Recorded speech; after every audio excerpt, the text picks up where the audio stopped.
All right, we are now at the top of the hour. So with that, we'll let other kind of attendees trickle in as they're joining, but we're going to get started here for our webinar. Today, we're going to be talking about K-12 Facilities Resilience Playbook, presented by both FMX and CrowdComfort. For today, you're going to be listening to myself. My name is Chris Brablik. I'm the VP Marketing at CrowdComfort. As well as Matt, I'm joined here by Matt Pace and Ryan Alou. So with that, I'll do a quick introduction to CrowdComfort, and then Matt, why don't you kick us off with an introduction to yourself and FMX, and Ryan do the same.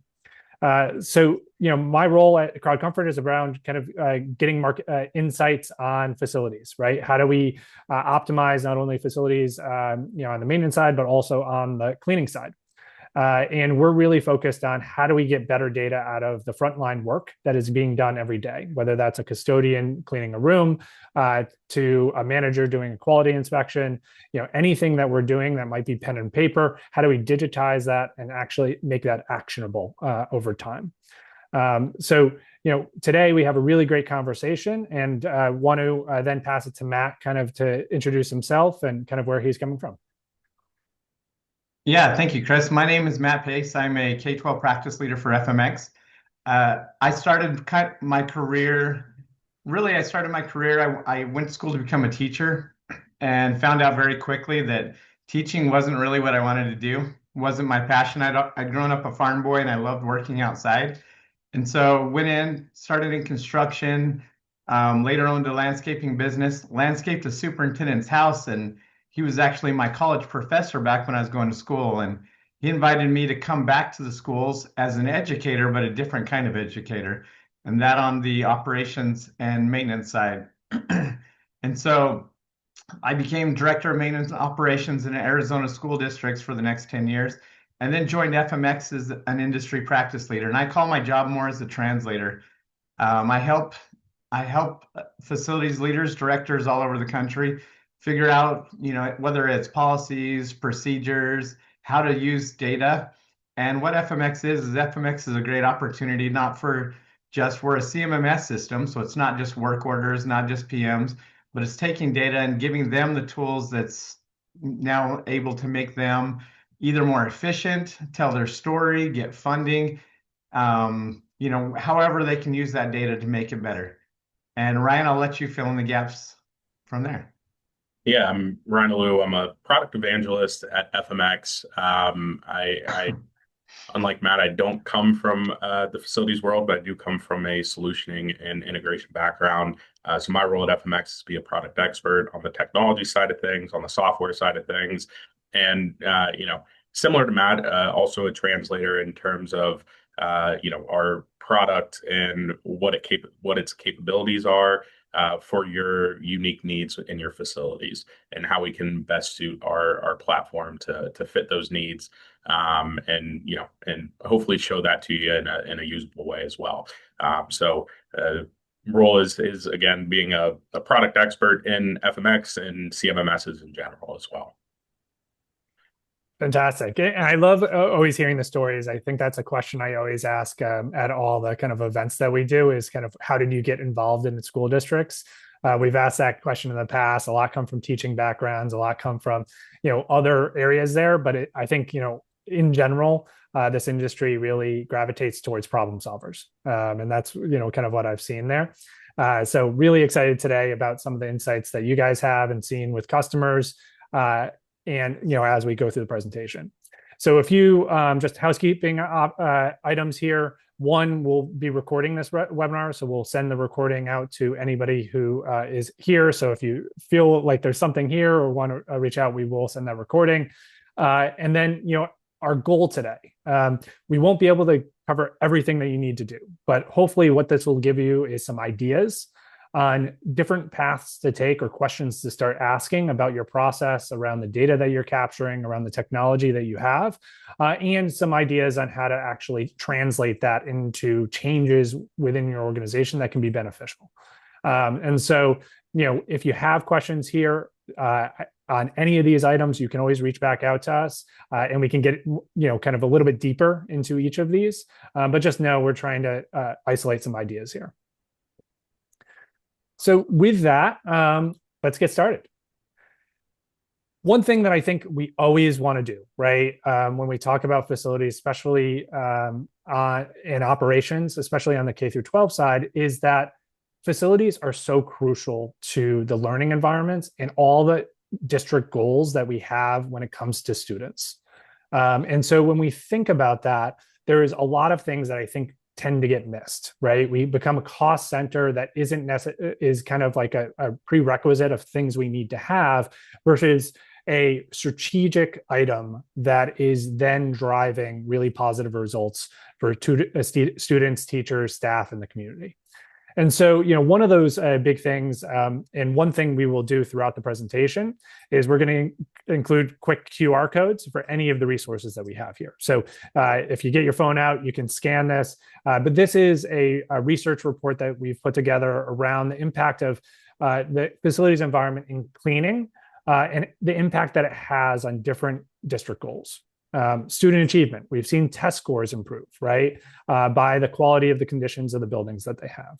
We see student attendance improve, right? Chronic absenteeism decrease because they feel better about going into those environments, which directly impacts funding.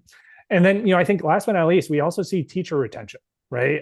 I think that's another thing that is happening across the US is that retaining teachers is tough. And so making sure that they are in a good environment, not only from a student perspective, but also a building perspective, can actually have a really great impact. And just to kind of tell a story on that last one on teacher retention, I live in Columbus, Ohio. The Columbus Public Schools a couple years ago had a massive teacher walkout due to the state of the facilities. And as a part of that, there were some demands to get some of those facilities up to date, and some pictures came out from that of mold in classrooms and ceiling tiles hanging down and those sorts of things. So they clearly weren't on top of those items or those items coming through. So definitely has an impact and can make national news if those facilities aren't up to stuff. No, that's a great story, and I think we're seeing that, right? And it's a really tough job for everybody to keep these buildings up to date and in a really good condition for teachers and staff.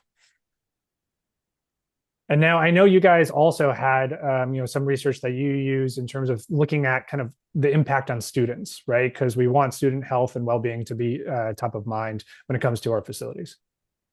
Yeah, and Chris, a lot of times people walk into a building, walk into a room, and they don't understand the work it takes to get that room, to keep the heating and cooling on, to get it clean, to make sure the lights are working. They just think, I don't know, like almost in their head that it magically just happens every day. I walk in, the lights just turn on, the air conditioning just works. And so we just kind of become conditioned to those things are just the standard. They just happen for us. And we a lot of times don't understand the work that goes into them. And so then when you start looking into facilities, the same thing kind of happens. We focus on student scores, student performance, all these things for the student, and their first reaction goes to, what materials do we need to bring? How do we train our teachers better? How do we do all these things? And they forget about the other side of the educational world. To the point that when I was a director of facilities, I called my technicians all educators. Because when you look at the ventilation, the air quality, just the comfort in the room, a student needs all of those things to be at their best and to be the most successful. I don't know if anybody else has been either in a meeting or something and they hear noise, or they hear a fan that's just going or buzzing, and it just kind of drives you crazy. We need to be able to take care of all of those things so that the teachers now can be their most effective, and so that the students can be at their best. And so on this, really this impact, I mean, how much money do we spend in K-12, higher ed, all those things, trying to increase test scores by 2%, 3%? If we could look at facilities and look at the ways we can improve them. And then on the other side, K-12 facilities are now have to be more competitive. because now we have charter schools, we have private schools, we have all those type of things. So we have to make sure our environment is competitive, that we're drawing students in and we're able to give them the best experience they can when they get there. So that they are staying and teachers are staying, all those things. Yeah, no, I think I really like that educator term, right, around that, because I think sometimes we kind of divorce, right, the operational staff from the education staff, and it really needs to be a partnership. And we'll talk about kind of how we can do that a little bit better, especially with data, right, and how do we get transparent with that. Great. So I think just in general, the importance of our facilities is integral, right, to that education mission. But when we're looking at kind of that state of K through 12 operations, we have a lot of really big things going on. And Tim, I think one thing we would like to pull the audience here is just kind of talking about our challenges a little bit. And so, can we get that challenge pull up? And so, if you can fill out that area there. But I think we're seeing in our state of operations is that we are seeing some funding challenges. And when we think about those funding challenges, I know, Ryan, you guys had a really interesting survey, I think, when we're looking at kind of maintenance in the state of K through 12. Can you take me through some of those insights? Yeah, absolutely. And to everybody here, I'm sure these don't come as a shock to you. Budgets getting smaller. Well, the resources are becoming more expensive. Obviously, aging infrastructure and the need to replace things down the line. So those two big ones that were identified in that poll, and then especially in the public sector, being understaffed and not having those resources is something that we hear every single day. So again, not something we were shocked about, and that's where we see software platforms being able to help bridge that gap, being able to make teams more efficient and effective in the resources that they do have, and being able to prove that at the end of the day, or utilize the data that you're receiving in those softwares to justify adding staff or maintaining staff during budget cuts. Gotcha. And I think one of the things that came in the poll, and I think you guys had some good data in it. And just a reminder, you can scan that QR code to be directly taken to that survey data. But in general, was that maintenance backlog. So it seems like a lot of our issue on kind of around that backlog around that. Is there anything good data around that as well, Ryan, that you guys had? Yeah, I think, again, that deferred maintenance backlog and those kind of things, and identifying those is what we find as an issue as well, right? We know we have a backlog versus being able to actually pull that information up and be able to show it. Those are the typical issues that we see folks run into in that world. Matt, I saw you come off mute if you had something to add there. Yeah, I think this is a huge concern, and we've always known we've had maintenance backlogs. But now it's getting to a point where we have no clue how to take care of this backlog. Budgets have now been reduced, and for now, it's just becoming almost like a national problem that they have no clue how to tackle, because we put it off for so long, thinking we're going to get funding, we'll tackle it in the future. Well, now the buildings have aged, the equipment is aged, and we really don't know how to take care of that. And that's become a concern nationally for all these school districts who are wondering, how do I tackle this? Where do I even start to tackle this? And where do I even begin? It's becoming one of those fears that maybe 5 years ago we didn't have. Yeah, and I find it really interesting too, because I think understaffed teams is another big issue that we see, right?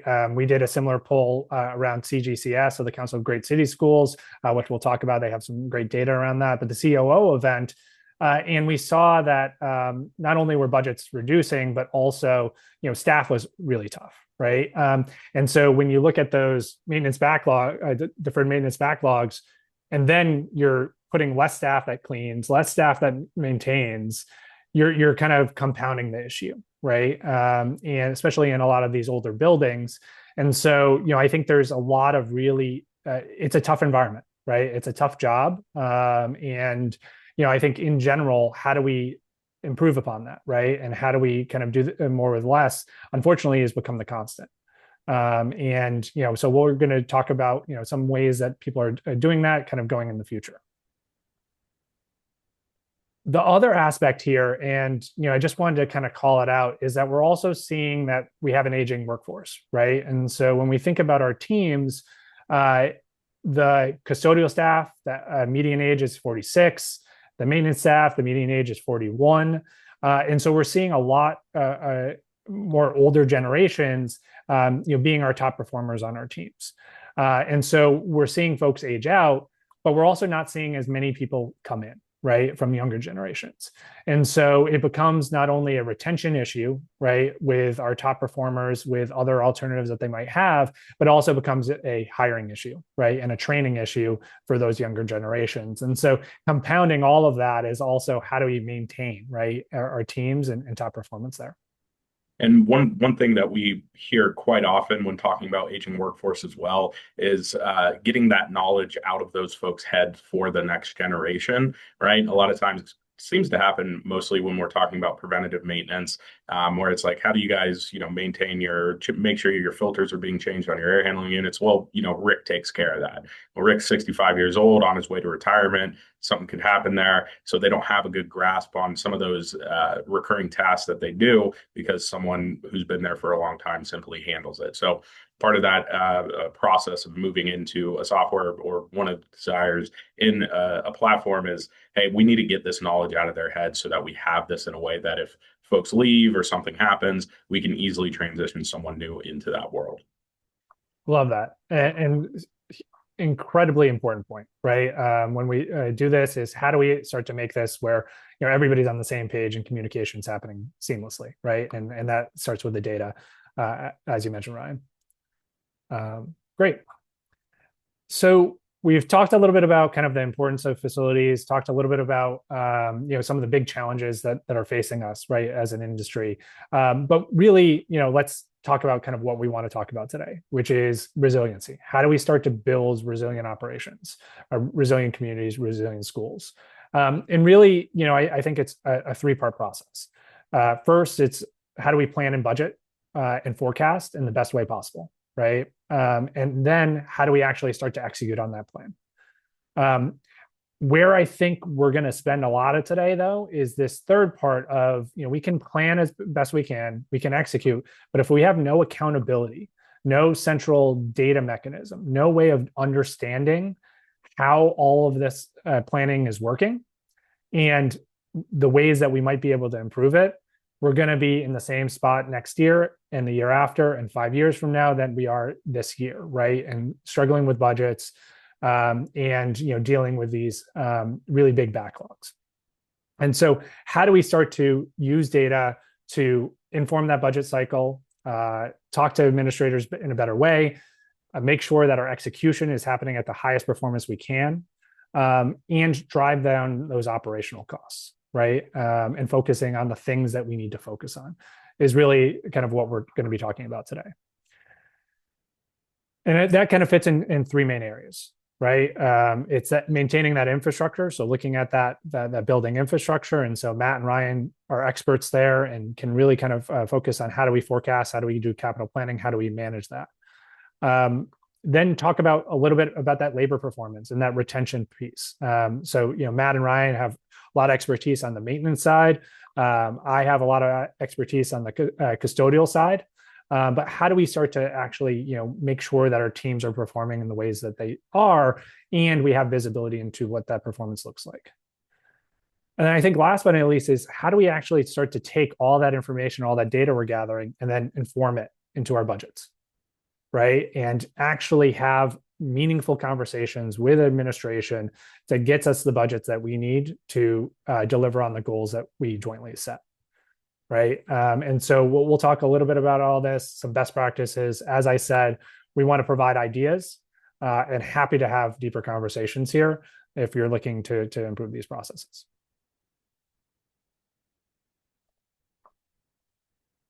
Great. And so with that, Ryan, I know you guys have done some really good survey data around using data in your current operations. Can you take me a little bit through kind of what you've seen, what conversations you've had with folks as they're starting to not only capture data, but actually utilize it to improve operations? Yeah, absolutely. So we polled K-12 facility leaders. I believe we had around 60 responses, and this is some of the aggregate data from that poll. So essentially talking about, there's still some, 4 out of 5 on confidence level for it to leverage facility data is actually pretty good. And this was from our customer base. So being able to utilize our platform to pull some of that data out. But then the biggest thing there on that second one, you see being too busy, right? Time being the most valuable resource that folks in your guys' position have. So wanting and the desire to make that data easy and to access and make it accessible and be able to have it be usable from there as well. One of the big things in that last one, that 68, or that second to last one, that 68%, when we talk about budget planning and facility data, we traditionally have seen a lot of that split into separate platforms, right? You're tracking your budget in a spreadsheet or somewhere else, and it's not necessarily tying in all that information. So we're starting to see that shift a bit, right? Where CMMS systems are becoming bigger and more robust, and being able to pull that information in to help with budgeting. So some good information there. And then at the very end there, the KPI tracking, right? Being able to identify key metrics to make sure that we are on track and being able to have a focus on that. And a lot of times that just is from a lack of having a benchmark to go off of, which we have some information in here about some things that we see folks being able to track from there, but then a usable data source to actually say, okay, we're hitting the marks that we're looking for. Great. Yeah, some really interesting data. With that, I did want to do one more poll question, and it'll be on confidence around data. If you can put that up, we'll kind of continue talking here, but we'll put that up just in a second.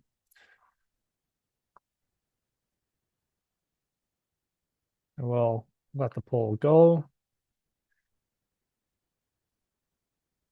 And it's interesting, Ryan. I think when you talk about kind of the different systems, as you're saying, I think we're seeing consolidation there, but we're also seeing a better interplay of systems, right?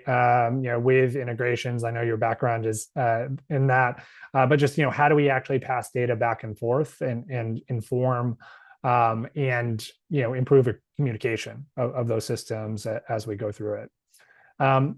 So we see here, a lot of people are confident, relatively confident in there. Some are less confident than others. Nobody is a 5, which I think is either healthy with that we're all know we can get better, or there is an element there. But really interesting polling data, which we'll also share after the webinar as well.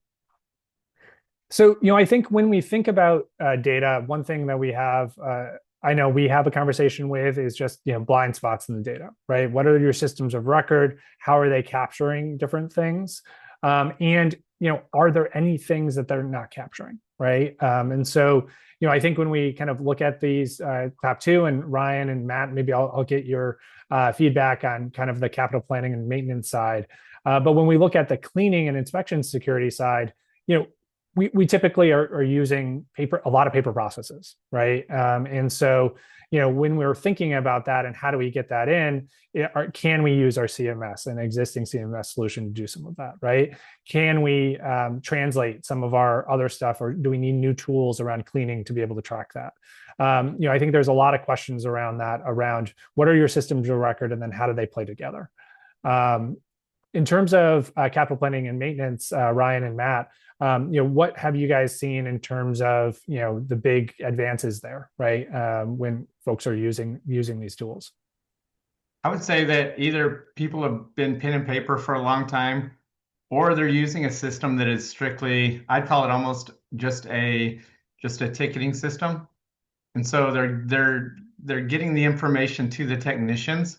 And so that's been a really good advancement. I mean, that's super important to be able to get that information out.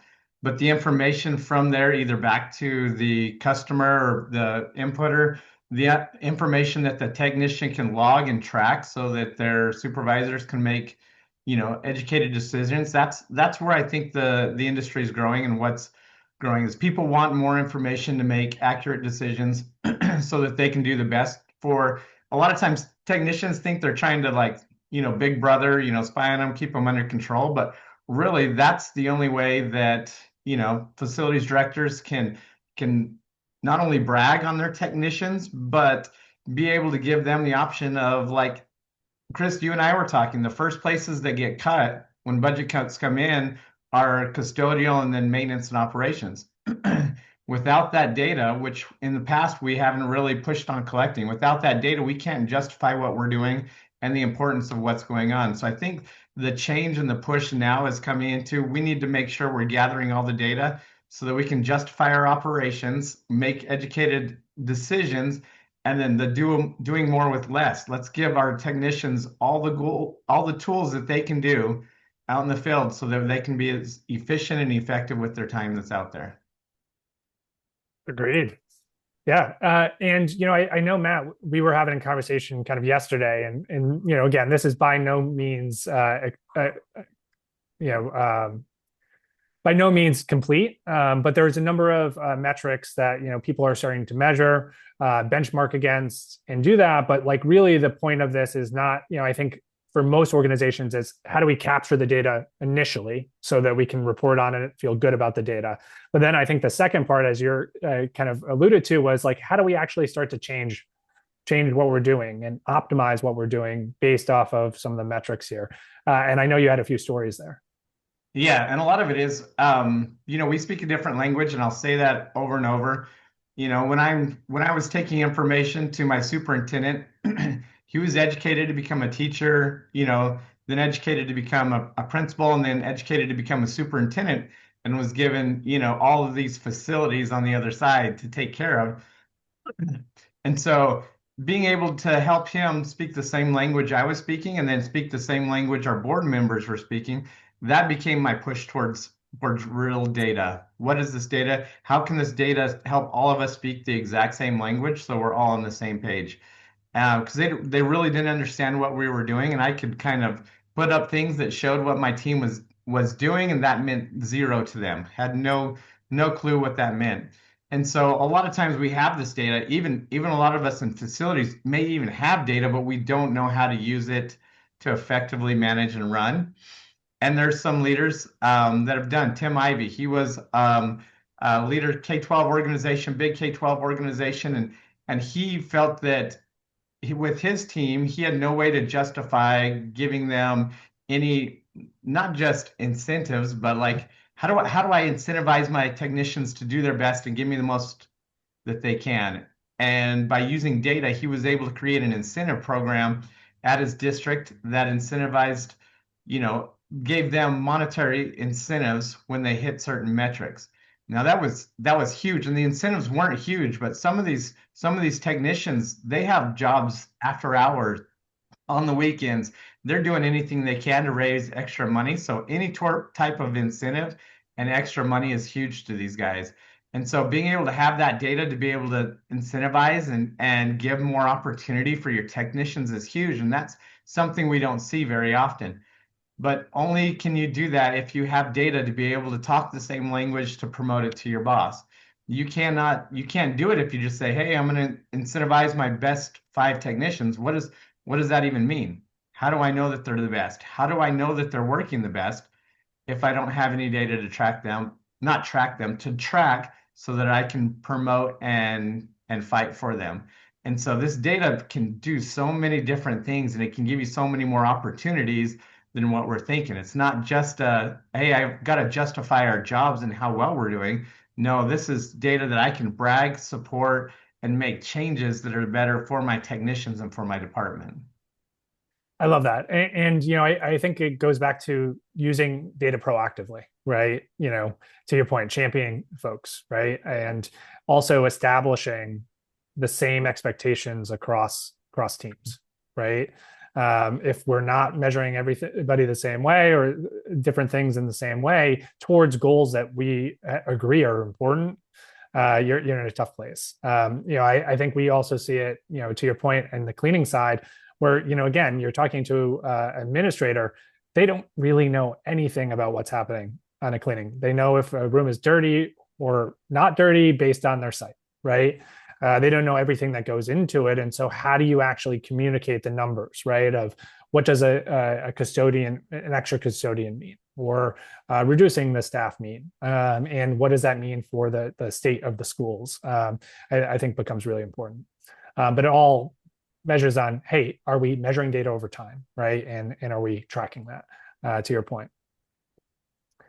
And, I think one of the things we do, and I know, Ryan, you're a big fan of CGCS's reports as well. But, there's a number of benchmarking opportunities that are available to you. This is the CGCS annual Managing the Results report. They have a lot of great data on the urban school districts that are members around what they're spending on a square footage basis, on a cost per student basis, how they're doing on work completion times, what is their M&O budget, maintenance and operations budget, comparatively to district budget. So there's a lot of really good data that we can use as we're also taking our internal data and communicating it, but bringing in external data to be like, hey, schools of this size or other schools are doing this and spending this. This is what we're spending. So I do, encourage you. There's a number of reports. We have the QR codes here if you want to look at that, but we'll also send this afterwards. But I definitely encourage you to use that to also make your case, in addition to your data.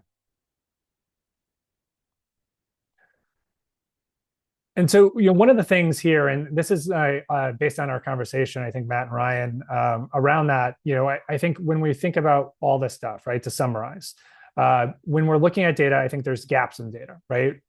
Most of the time, it's using pen and paper to record something, and it's not flowing into your existing systems. It's being done by somebody who has been doing it for 30 years, and everybody feels really comfortable with them doing it, but there's not a trail to know how to do it, what's been done, or things like that. And so identifying those gaps, I think, is important. The other piece, which Matt, I think you brought up, is having accountability, right? What are those established KPIs for the roles, right, that tie to those goals as a team? Can we make sure we're communicating that and then identify the high performers? But, Matt, I assume there is a lot of other ways where they're also looking at the low performers and going, hey, there's training opportunities here. Yeah, well. And to be honest, we look at those high performers. A lot of times we put extra work on them unknowingly. Like, hey, this guy, he doesn't complain when I give him the extra work. I'll give him extra work orders because this guy never complains.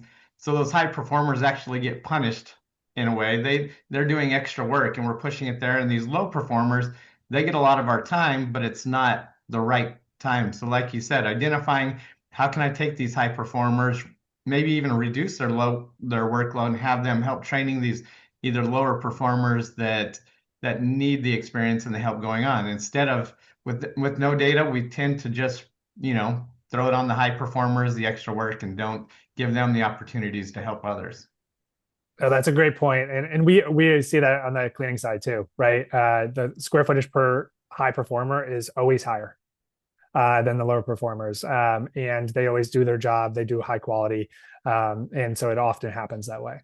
And then, I think as we talk about this, how do we make sure that communication of that data, right? How do we brag instead of kind of report on the things that we're doing and the hard work we do every day? And how do we use that data for faster feedback loops? And so with that, I want to pass it to kind of Matt and Ryan and really talk about, hey, some of the best practices we can do when we're looking at our capital plans, that preventative maintenance, those maintenance backlogs that we're seeing that are piling up. Yeah, awesome. So to kind of start this conversation off, one of the things that we talk about a lot is meeting our customers where they are, but helping them get to where they want to be, right?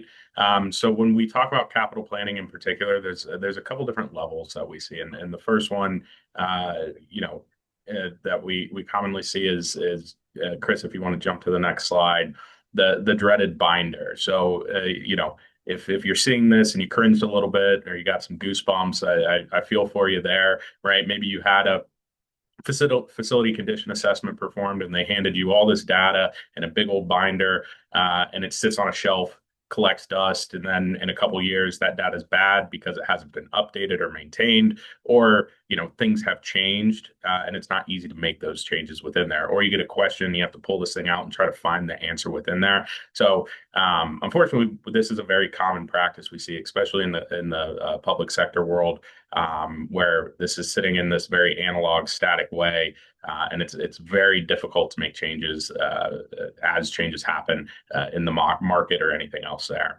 The next stage we see is the classic, spreadsheet, which is definitely a major step up from your binder, but it is still something that it doesn't aggregate your data for you, right? It doesn't, as things change, as a unit goes bad, it's not showing that to you. You have to manually input that information.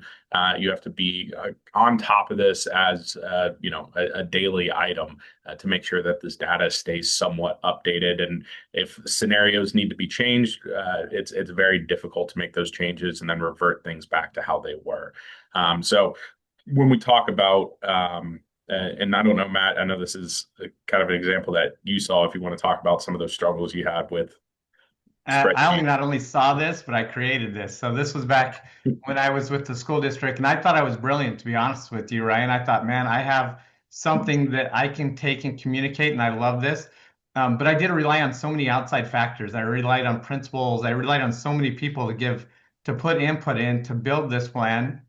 And I did so much work on it just for the following year for this plan to become almost obsolete. And I had to do all the work over again. So I was just, it became very unmanageable at this point. And if you look at that, there's a highlighted section that says security upgrades on it. It also says camera and then office remodel.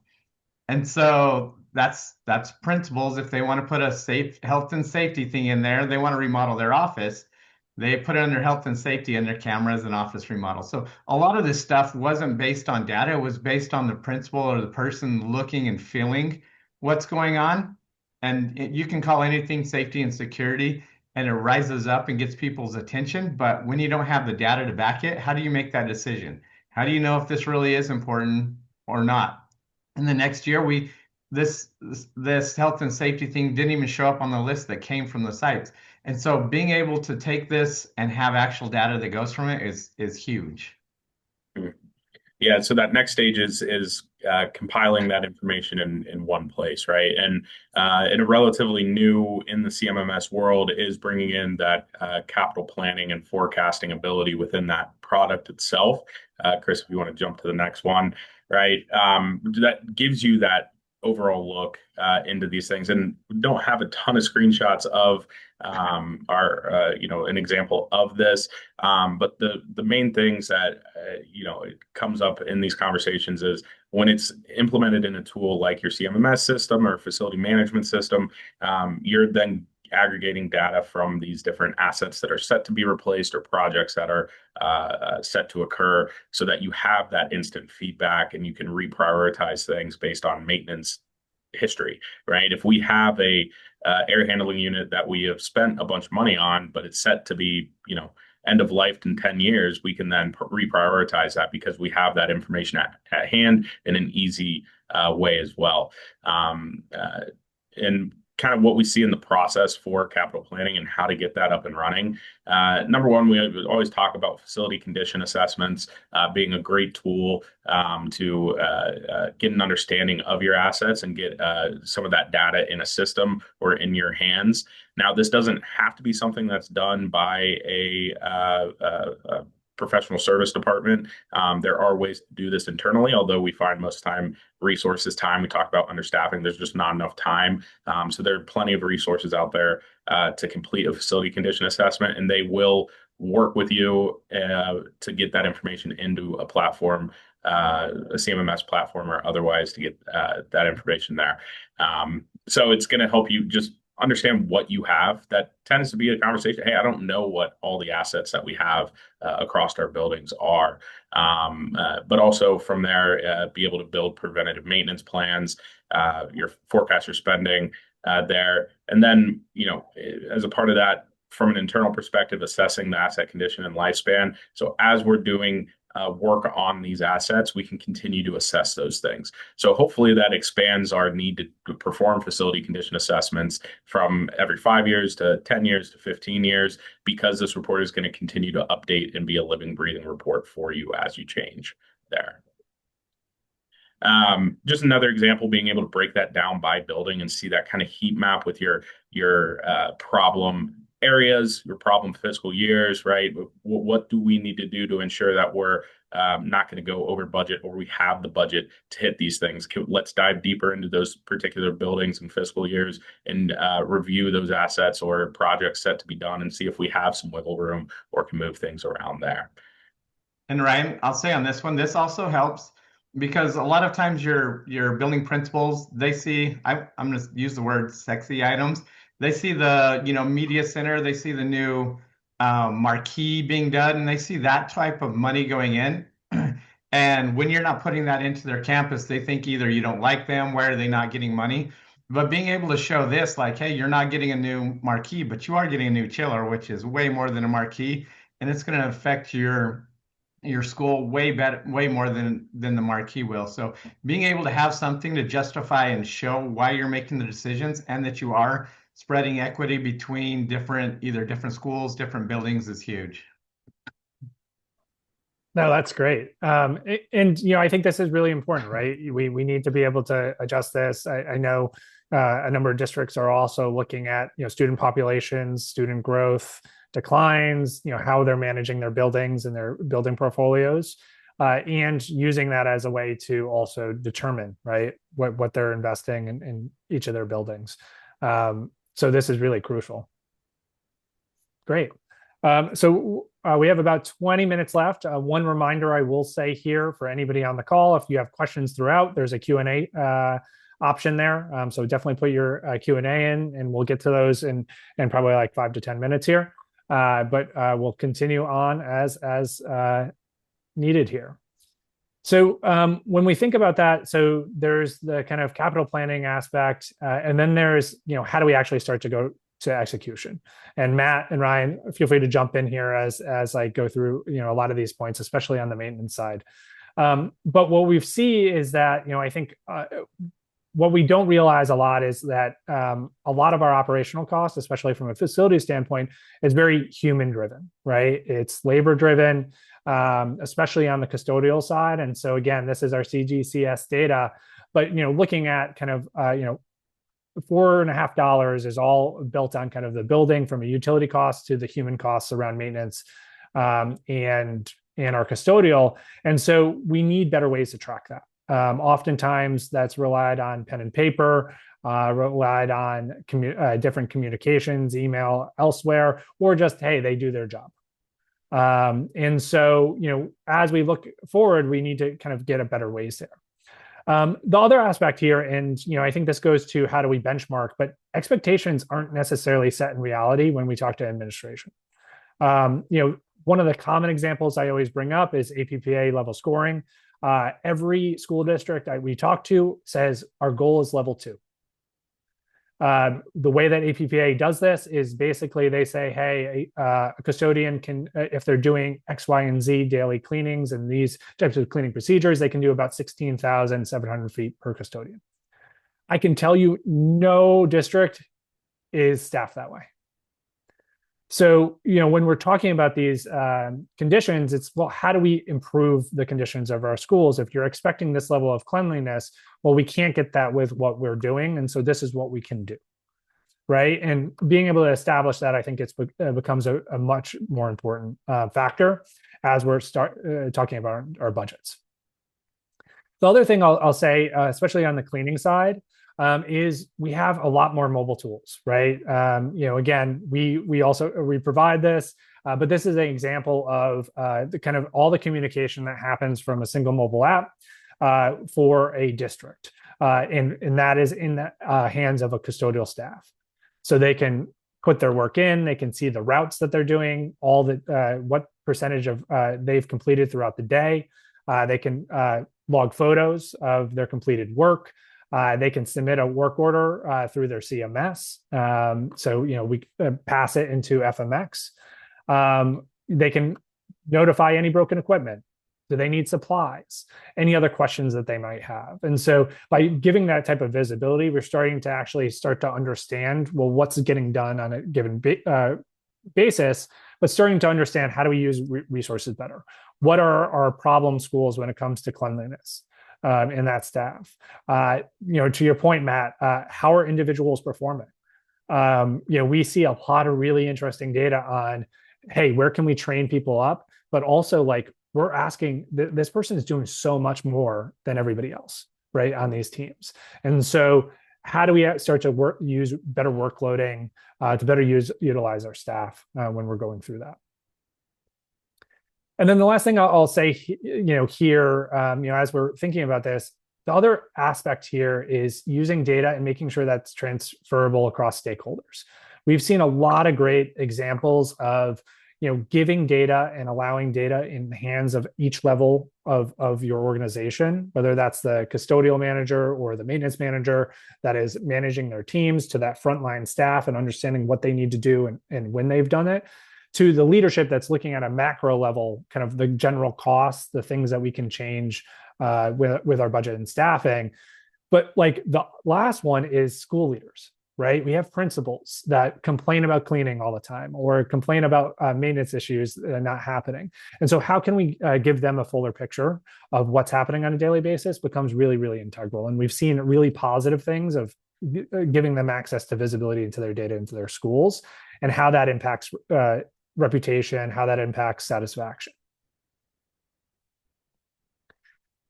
So a few quick stories here. One, I would say if you track it and you've established that KPI with your team, performance will go up. This is an example. We actually had this where they just started to track daily cleanings. You need to log every cleaning that you do in an app. That is the expectation. They saw an improvement in their third-party APPA scoring when an inspector came in for the district where they had the mobile app versus not having the mobile app. So just by setting expectations, you're going to get better performance. There's a really good positive effect that you're going to see. The other thing is that there's things that you won't know until you allow people to communicate it, right? This is an example. We had a custodian for one of our districts who was logging extra work. So basically, a staff meeting just happened. They were asked to go in and clean that site. They were taken off their normal rounds.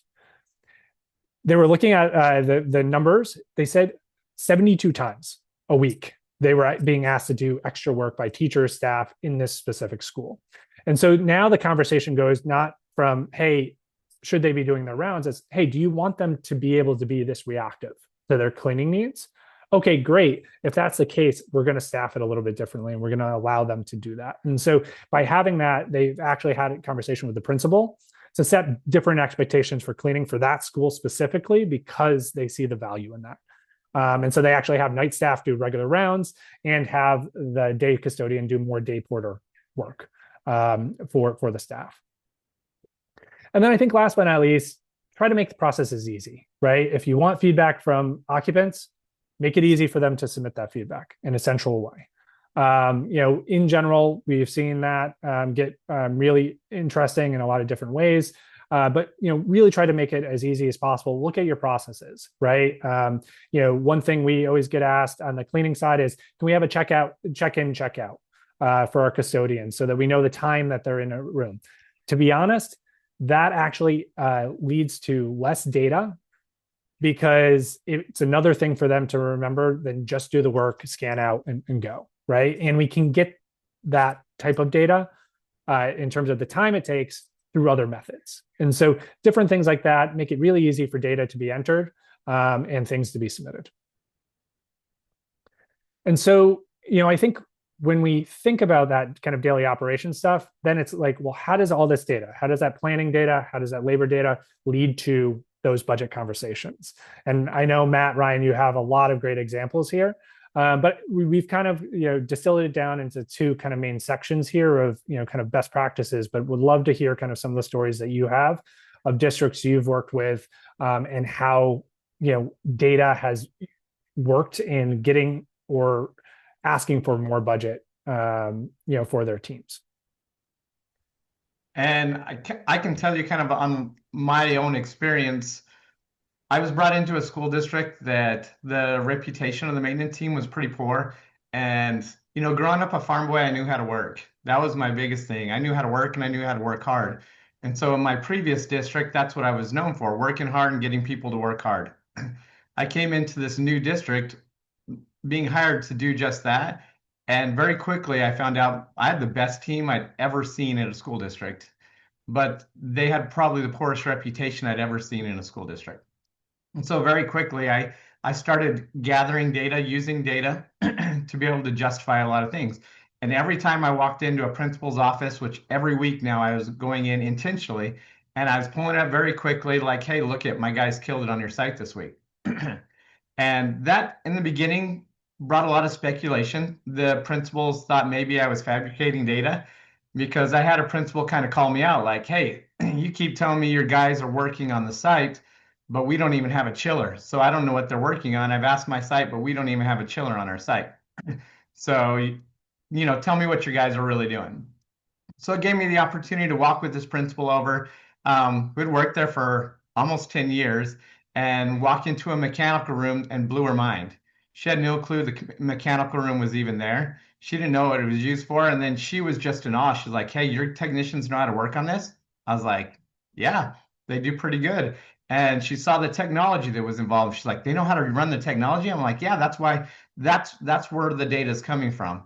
But I couldn't have that conversation if I didn't have the data. So the attitude totally changed from that site, from like taking pictures of technician and saying, hey, your dynamic duo's out here again, to telling the staff like, hey, these guys work pretty hard. They're taking care of stuff. Have you seen the mechanical room? These guys take care of stuff that I didn't even know that they knew how to take care of. And so having that data started to kind of translate differently and create confidence in my staff. But then I learned very quickly too that communication, now I'm talking to a CFO who a lot of times the maintenance staff, the maintenance director and the CFO kind of have a complicated relationship because they see you walk in the door and they know it's money instantly. They know that you're asking for quite a bit of money because if a unit goes down or a chiller goes down, that's a lot of money. And I used to be frustrated with the CFO for not allowing me to make that to buy new equipment or to put something in that I knew that I was wasting money on just repairing. And I found that when I had the data to show like, hey, we've actually spent $6,000 this year and 70 man hours working on this unit, and a new one's only $10,000. When I took that data to the CFO, he's like, why haven't we replaced it yet? But when I walk into his office and say, hey, we're just blowing money, we need to take care of this unit, we need to get it replaced, it's $10,000 to replace, $2,000 to repair, the CFO's makes the decision $2,000 to repair because they don't have all the data to be able to make those decisions. And so I found that when I had the data to be able to bring to a CFO, those decisions totally changed. The CFO now, me and the CFO are now talking the same language, and we had the same data to be able to make an educated decision that was best for our district. And now when I took that the step further and I said, hey, in 3 years, we're going to need to replace these units because they've hit end of life. And this is how much, work orders we've had on them this year. And this is how much we spent on them, and they're going to hit end of life. That became the CFO now and I were best friends. They no longer had to have this huge slush fund of, I don't know what Matt's going to ask for. Let me make sure I have money set aside for it, to like, okay, let's make educated decisions. Let's be able to plan this ahead so that I know I'm not going to have as much budget next year, but I do have it this year. What are the units that we want to get ahead of? What's the flooring we want to get ahead of before next year because we have this budget to use? And being able to have that data in front of you totally changes those conversations, the confidence they have in you, and that the reputation of your staff and your department. Having that to justify what you're doing, that changes everything for a department. And we went from a department that looked at, hey, these technicians are horrible, to being able to show the value and how lucky we are to have the technicians that we had. with the exact same technicians doing very similar work that they did in the beginning, but now we just had the data to justify and show what that work was doing. So having all the information changes so many things in your department. And maintenance, we're just used to I mean, me myself, we're just used to the idea of I just need to work harder. I just need to work harder. But if you're working hard and don't have the data to work in the right areas, all you're doing is working harder. Yeah, the one thing that I know I've heard some cleaning leaders start to do is start to translate it a little bit to your point, right? Looking at, hey, this is end of life, this is what we're spending, but also kind of looking at the results, right? This is all the cleaning activities we can do with this budget. If we reduce it to this is what we can do, this is what we can get to, and this is the scope we can do. And this is what that looks like. And so, I think there is an area here to your point, like no one really understands what happens on a daily basis because they're focused on other things. So how do you actually, communicate that properly, and how do you actually start to advocate, right, for what that means specifically to those occupants in the space, because I think that becomes really important. And I think you kind of broached it a little bit, but culture and reputation. Then we'll get to questions. So anybody has any questions, please put it in that QA format.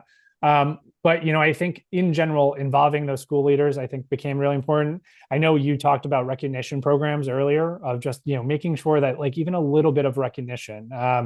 I know we've seen for cleaning staff building kind of like quarterly recognition programs, and so we do that with a pretty big district, and the custodians love it, right? Because they're like, I've never been recognized before. I only get yelled at, or go around that. And so by having a little bit of food, potentially giving a gift card, if you can do that, those things I think really matter when you're kind of trying to incentivize your team and trying to improve performance. And I can tell you, we recognized a custodian at one of our board meetings, and his entire family came, extended family, friends that lived in his neighborhood came for him to get that recognition in that board meeting. And it was so cool to see how important and how much that affected him and his family, to know that he was getting recognized for hard work, and he wanted his kids and he wanted everybody to know that. So it's pretty cool. Yeah, it's amazing. Great. And so with that, we'll get into kind of the Q&A portion, but dude, kind of want to give you guys a quick moment to do a quick shout out for FMX, and, anything around how people should reach out to you guys. Yeah, I mean, quick shout out to FMX is from me I lived the life of having very little data to be able to report on. And I think I was one of the first school districts in Arizona to move over to FMX. And the reason I work with FMX now is because of the impact that it had on my district and on my employees. And so getting the data to be able to make those decisions and having a total change in my focus, I went from a work harder to definitely a work with the right data in the smartest direction. And having the data and having a platform, Chris, you mentioned it has to be easy. Something that's easy, because I'm not a maintenance guy. Or I'm a maintenance guy. I'm not a technology guy. So it has to be easy even for me. So making sure we have that information, making sure we have it, and it can go in easy is huge. So quick shout out to FMX on my side is having that data, having something easy. That's what we thrive on, is something configurable that matches your district and matches the needs and the concerns of your district. Great. And we'll do an obligatory shout out for CrowdComfort. Again, where we specialize is that front line visibility, right? So any work that's being done by a human in your building, we have abilities to track it by location or asset, and do that anywhere from your custodial team to getting feedback from your occupants, to doing inspections, or door security, or things like that, where you want a location tied to an action. We can do that across the board to give you data on all those activities. And last shout out too, we'll send this via email, but if you want to register for FMX's annual conference, there is a 15% discount that we'll also offer via email here to sign up today. That's in Austin, Texas in January. So it should be a really awesome event. We'll be there as a sponsor, and you'll hear Matt and Ryan speak during that conference as well. So I think we have time for 2 questions here. And so, one question I think we received was around kind of deferred maintenance backlogs. What are some strategies you've seen people start to use to start cutting those down and to focus and prioritize? Just because I think most districts can't do everything that they want to do. Where have you guys seen people prioritize? I think HVAC is the obvious biggest one where people want to make sure that they're there. But the hardest part is, unless you have the data and unless you know where all that is, it's hard to make that case and to justify what your plan is.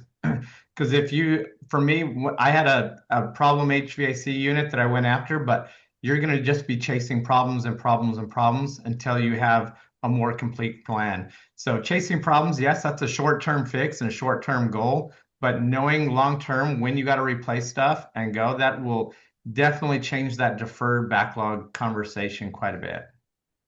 Gotcha. Great. And one other question was about integrations and technology. And just they had a question around, how do you guys integrate? What's the benefits of integrations between like a CMS and a tool like CrowdComfort or a cleaning technology like that? So, I don't know if you want to answer, and I can provide a little bit of feedback too. Yeah, we don't have an integration between the 2 systems. I know it's something we're exploring, but if you can think about where CrowdComfort is that front-facing front line for the custodial staff, where I'd love to see an integration come into play is if things are submitted into FMX, passed over to CrowdComfort. If a custodian sees an issue in the field, they can input it in CrowdComfort, passes over to FMX, right? Those types of things, and being able to get that data pulled over as those custodial routes are being completed and those jobs are being done, so that we have information in one area, so we can see the frequency and things like that of that work being completed from a facility manager perspective. Yeah, and we see that, and we have a number of integrations on the CMS side and open API around that. So I think there's a lot of different things there, but we also often see custodians being kind of that front line of defense, the one person that's in every room in every building every day. And so being able to allow them to report and build work orders into that CMS system becomes a really, really positive thing that we also can see, custodians do, and it becomes a thing where we can address issues much more quickly. So that's very, very cool and very good as well. Awesome. So I think with that, we're at time. Thank you for going a little bit over here, Ryan and Matt, and really appreciate it. And as we said, we'll send the recording and all the resources over to everybody who registered later today.